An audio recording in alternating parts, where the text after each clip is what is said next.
In the Stands podcast, back at you. Andy Roberts, Jason Loggins, Tony Cash. Yo. What up? Welcome, everybody. We're going to do a little recap here. I know basketball had a few teams do some great things, just fell a little short, which we hated, but still some remarkable jobs out there. First, I think we've got to give East Hall Vikings and Coach Sticks a lot of props. Absolutely. Yeah. We had him on, I think, we all knew at the start of the season the losses they had just from a couple of injuries. One opted out of playing, entering college early, and they had scheduled the hardest schedule. 0-5 when he came in. Yeah, he had won a game. Yeah. And went close to 0-10 maybe. Or I don't know. Whenever I think he got Bray back, I think they're 2-11 or 2-13 or something. Yeah. Then they started rolling pretty good. I do want to say, I don't know if everybody realizes this, but I do feel like the turning point of his season, we're going to ask him about this, is after he made that half-court shot at Linear Land. 100%. I'm just saying. He went viral, so, it kind of loosened him up a little bit. I'm not saying we're the reason they had a great season. We can go ahead and say we're the reason. Yeah. I feel like, in the stands might need to get a little props on that. Absolutely. Yeah. Anyways, an unbelievable coaching job by Coach Dix. That was unreal, Yes. what he did with that team to turn that around. He's got to get Coach of the Year. Oh, he has to. Even He has to. whoever wins the state, look what he did from the second part of the season to get them to the Final Four. If he doesn't, it's going to be a fun episode hearing from us because I don't know how you don't give it to him. I don't either. Makes no sense. Yeah, great job. Final Four, awesome. Gainesville Final Four. I think we all expected them to go far. Yes. The only loss of this season was in the that's Final Four by a shot there at the end of the game. That's a Went tough down way the to go wire. out. Yeah, they great team, great coach. For them to go that far and only have one loss, he should almost get Coach of the Year as well. That's pretty dominating.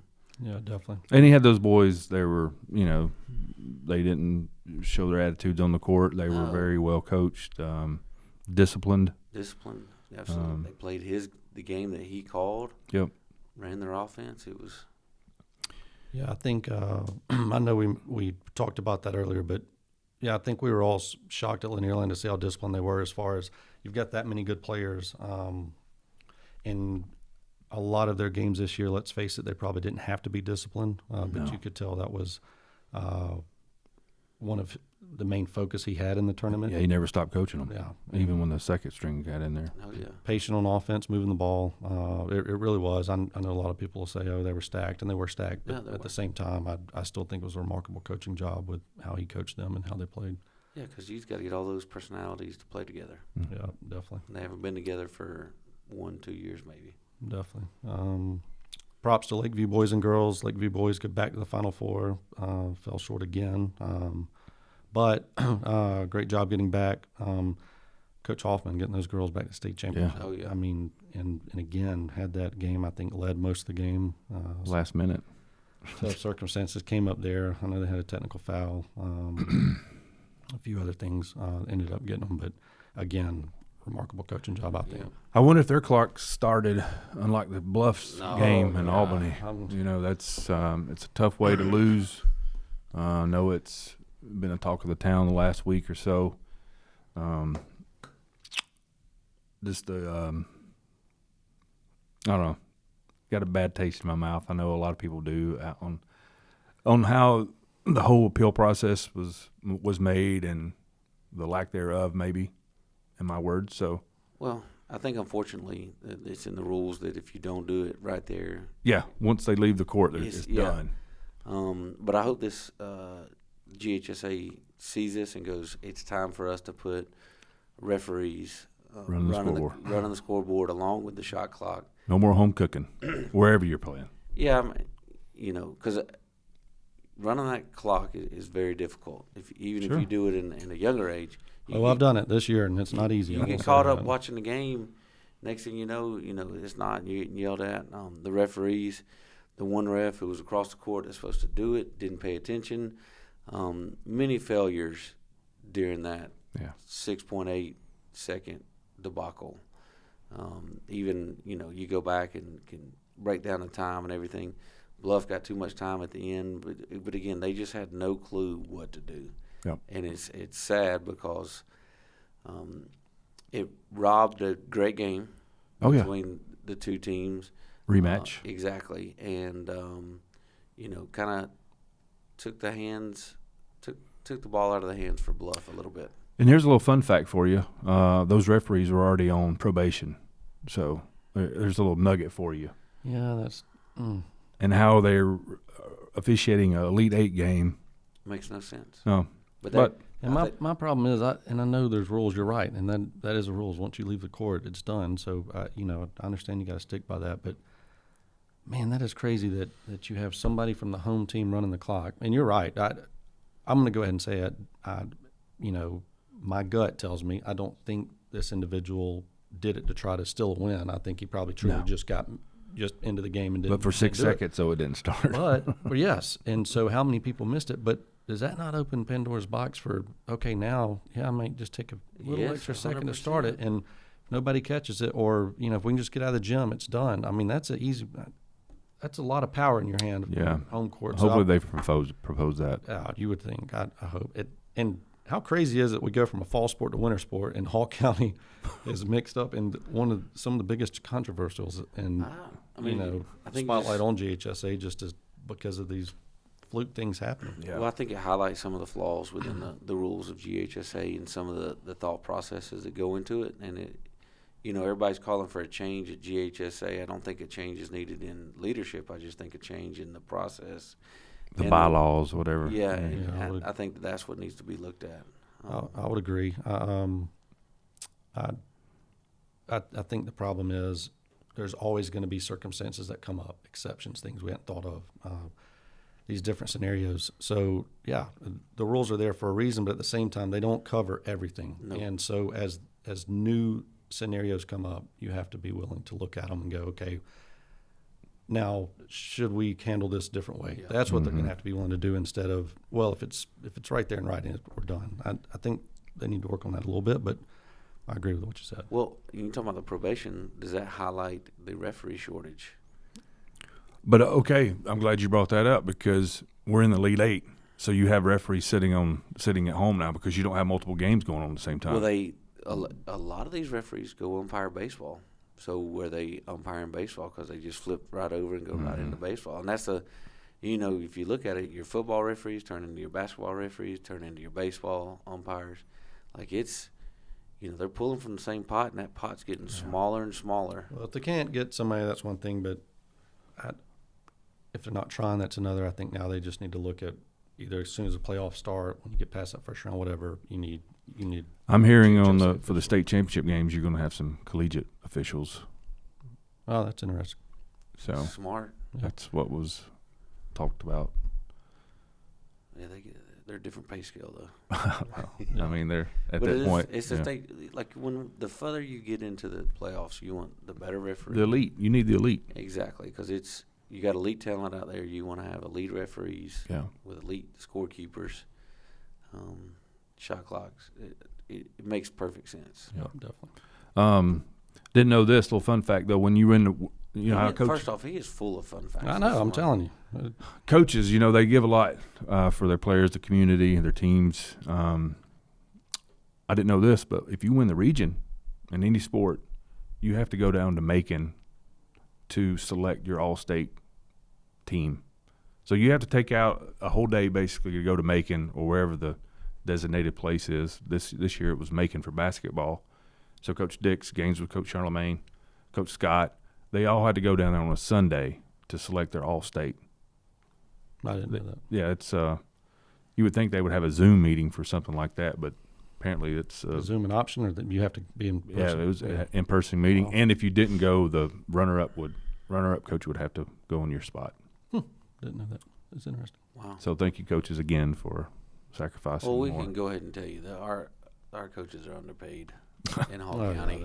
yeah. Yes. I'm not trying to throw shots or anything. No, I mean but it's when you look at the stipend that they get versus the hours they put in, it's not even close. Yeah. Agreed. That's probably a whole nother podcast. Easily. All right, props. Hall County golf championship tournament was this week, concluded yesterday. And on the girls' side, I know we had Gainesville taking the top spot by a lot. And Addison Peoples, I know, came out first there individually, freshman. One thing about it, Lakeview boys won, first time ever. Very young group, and Gainesville girls, like I just said, very young group. So they're going to be around for a little while. Extremely impressive. On the boys' side, you had Lakeview, North Hall, then Cherokee Bluff coming in third. On the girls' side, Gainesville, North Hall, then Flowery Branch. Sorry, Cass, Cherokee Bluff was just behind them. Props out to Brighton Brooks for Lakeview. One overall individual for the boys in a third play in 3 playoff holes. Ends up taking first there. Freshman, very young group. You also had JT Bunch for Lakeview in there. Hudson Justice, 8th grader, finished 4th, made the all-tournament team. Props to you, Huddy. Benny Hawkins in Gainesville. Great job, Benny, coming up in 5th. Did they play from the Red Tees or the Whites? No, this is varsity. I don't. Yeah. That means nothing to me when you say Yeah, that. no. So is it the Whites, No. the Blues, the And Blacks? I think they're Blues. No clue. Varsity. Um, I think Blues. I'm That's just a great trying to question. see how bad they would beat me. That's all I'm trying to There, figure out. you don't stand a chance. Tanner Seabolt came in 2nd for North Hall. Good job, Tanner. But very young group. Nate St. Pierre tied for 5th. Lake. That's also at Lakeview, and he's a sophomore. Lakeview's going to be around for a while. So, Coach Derek Fadul, we're giving him props. I love it. One of my favorite. You talk about coaches in Hall County. That is one of my favorite. Most positive guy around. Absolutely. Always smiling. He is. Talk about putting the time in, a commitment. Somebody well-deserving. Somebody that really gets the best out of players through encouragement. You don't always see that. You don't always get that, but he is just one of the best at that. So, got to give him props there. On the girls' side, individually, Addison, as we mentioned, top spot. Graduated with her mom, Kingsley, multi-time state champion herself in golf. Father's also really good at golf, so Addison definitely was meant to play the sport and doing great. Gabriella Jones from North Hall in 2nd. Prentice McGarvey, Smith McGarvey's sister, came in 3rd. I believe she's going on to play in college. So props to you, Prentice. Sadie Bishop for Flowery Branch in 4th, and Reagan Allgood for Gainesville in 5th. Great job. Good job, ladies. So North Hall dominated the girls' side, 1, 2, 3. Gainesville. Gainesville, yes. sorry, my fault. Yes, Gainesville. and again, a young group overall, just really young. Yeah, maybe next year we can be on site for. Yeah, I know we were going to try to do that. It's been a rough week. Yeah, it has. But next year we're going to get out there. I'd love to see that. And then we have a little more information about it because we're going to have to find out now if they play from the Blues or Whites. Yeah, I want to find out. I'm going to get multiple texts after this. I can't believe you didn't know that. Yeah, exactly. Speaking of the rough week, just, it's tough to talk about, but I feel like we need to talk about it.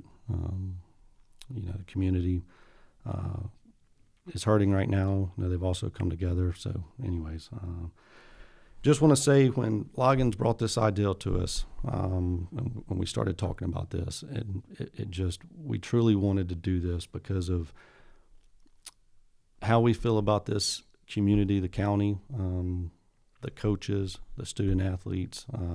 I know I said in the beginning, Allison and Emmy were nervous about us doing this at first because they thought, oh my goodness, here we go. They're coming on there and giving all their opinions, and they're going to talk bad about sports teams and all that. And but that absolutely was not the focus on this. No. Focus was highlighting all the schools out there, the coaches, the time they put in, again, the student athletes. And so I feel like that's what we've done there. Jason Hughes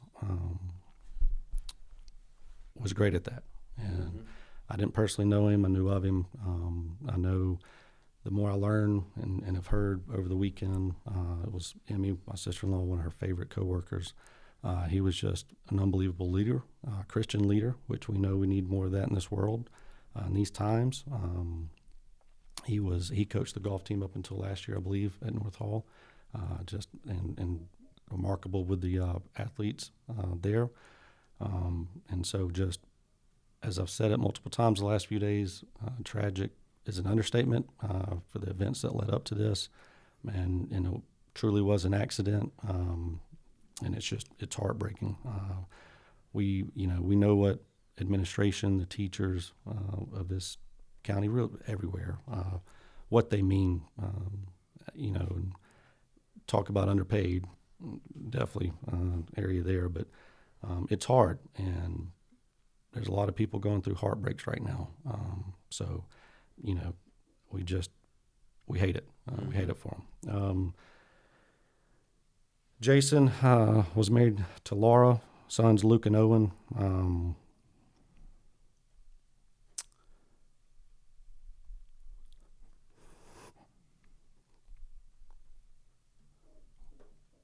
We're with y'all. Jason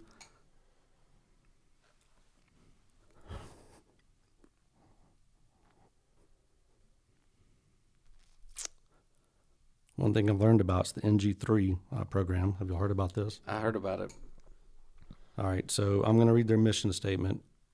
He ran this for North Hall, and the more I've come to know about this organization, great.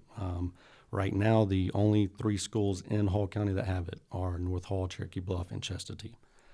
This is a lot like FCA, kind of the same foundation principles, a little bit different, but they're trying to grow in the county, and Jason ran that for North Hall. So, and just did an unbelievable job starting to grow that. So I want to read their mission statement just to give everybody a little bit of background on what they do. And again, this is NG3. Their mission is, we believe that lasting and positive change comes through meaningful relationships. This is a founding principle of NG3. The staff and volunteers strive to connect with the next generation to bring positive change. As a result of these relationships, our hope is that students will one day become better parents, spouses, employers or employees, and community leaders. Our staff and volunteers are present with 2 primary goals in mind: to serve and to lead. Whether leading a character development discussion, offering a devotional, or mentoring a student through the school programs, NG3 wants to be there. We work with students of all backgrounds, cultures, and beliefs, meeting them where they are in order to offer them hope. Unbelievable organization. Again, the more I hear about it, Jason ran that at North Hall, had a lot of students pouring into that, and obviously from the mission statement, that's what we want. I know out of this community. One thing I'm going to say, my challenge to all the Hall County schools, I don't know anybody at NG3 as far in the administration that run it, and maybe schools are already doing this. I'm not sure how to tell you all to reach out to do this. We'll get some information to help you, but I do challenge all schools to get this program in their school. I think that'd be a great way to honor Jason. I think for what it could do for the community and these students coming out of there, not just student athletes, but all students coming out of these school systems, huge help. So I know our challenge to the schools or let's get this program in there. Let's honor Jason by doing it. A couple things I want to say. This Bible verse just came by me. Romans 5:3-5. Suffering produces perseverance, character, and hope. I just challenge the Hughes family to remember that. Those boys, you're gonna persevere through this. You're gonna be fine. You're gonna honor your father.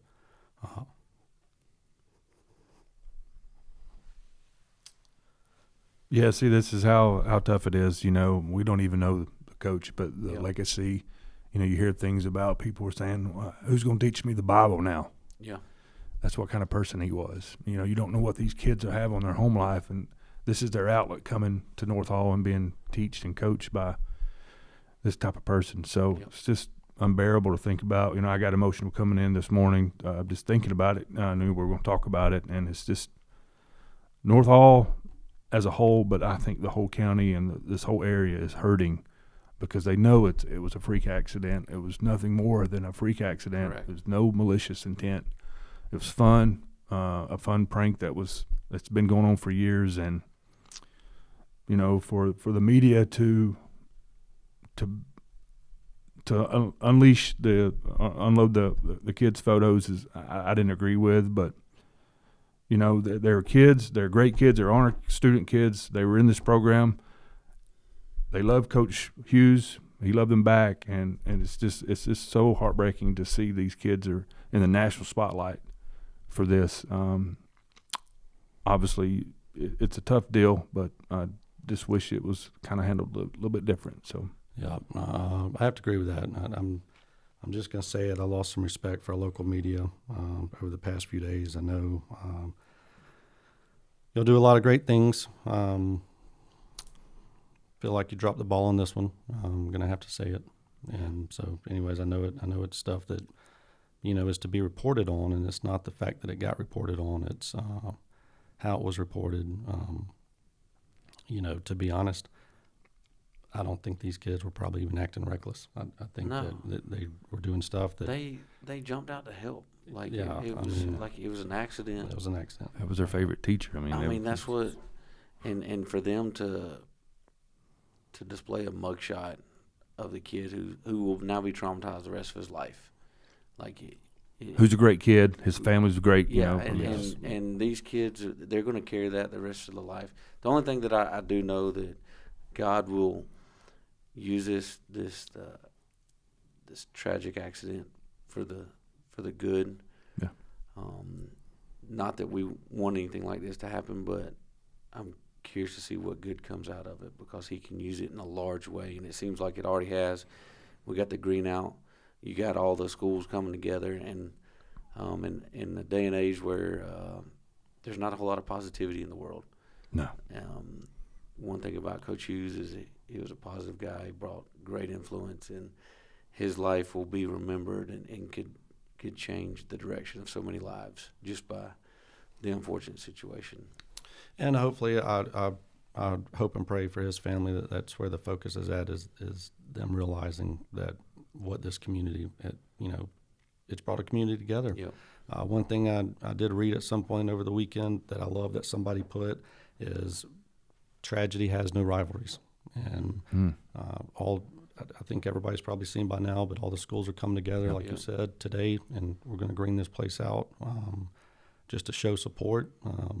And I hope that also feeds into the young adults that were involved, like you said, and their families, because, yes, freak accident. We've all been there. I know I've done it. Yeah. So, yes, some things need to be looked at now moving forward with this, because it is probably something that is getting more dangerous just with the day and time, and you got crazy people out there. So just for the protection of the kids and other adults, it is something that needs to be looked at moving forward, how it'll be handled. But that does not change the fact that these kids did not do anything wrong. And so that's another reason this Bible verse stood out, is because, talk about producing character. I just challenge their fellow students. And, there's going to be some tough times. Don't let your character break. Just remember, everybody's been there. We've all done this. Just again, thank you to this community. Thank you for what you're doing. Lost a great coach and teacher, but I hope it brings more together. Yeah. And so anyways, we're with y'all. I know it's a tough thing to talk about. We just felt like, we wanted to do something to remember Jason and honor Jason, and let his family know we're praying for him. Yeah. So, Haul in. Haul in. If you like this episode, please like, subscribe, and follow us on Instagram, Spotify, and YouTube, In the Stands Podcast.